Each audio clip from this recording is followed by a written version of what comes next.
ഒരു pine would വരയ്ക്കുന്ന video ആണ് ചെയ്യാൻ വേണ്ടി പോകുന്നത്. ഇവിടെ ഒറിജിനൽ പൈൻ വുഡ് കൊണ്ട് തന്നെയാണ് സീലിങ്ങിൽ വർക്ക് ചെയ്തിരിക്കുന്നത്. അപ്പോൾ ഇതിൻ്റെ വാളിൻ്റെ സൈഡിലായിട്ട് പ്രാവുകളും മറ്റുള്ള സംഭവങ്ങളൊക്കെ വന്നിരുന്ന് അഴുക്കാക്കുന്നതുകൊണ്ട് മൾട്ടി വുഡ് കൊണ്ട് അവിടെ കവർ ചെയ്തിരിക്കുകയാണ്. അപ്പോൾ അതിനെ പൈൻ വുഡിൻ്റെ കളറിലോട്ട് ചെയ്യാൻ വേണ്ടിയിട്ടാണ്.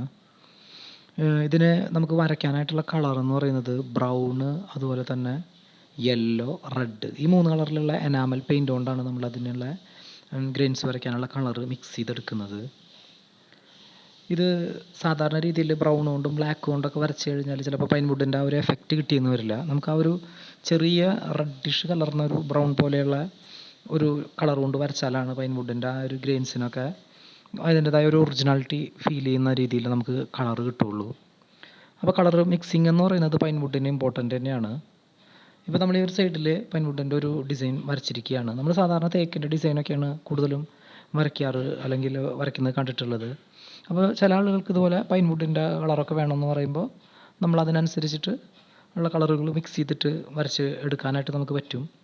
അതുപോലെ ഏത് കളറുകളും നമുക്ക് വീട്ടിലാണെങ്കിലും മറ്റുള്ളതൊക്കെ ആണെങ്കിലും ഇതുപോലെ നമുക്ക് ബേസൊക്കെ കറക്റ്റായിട്ട് അടിച്ചു കഴിഞ്ഞാൽ നമുക്ക് അടിപൊളിയായിട്ട് തന്നെ വരച്ചെടുക്കാം.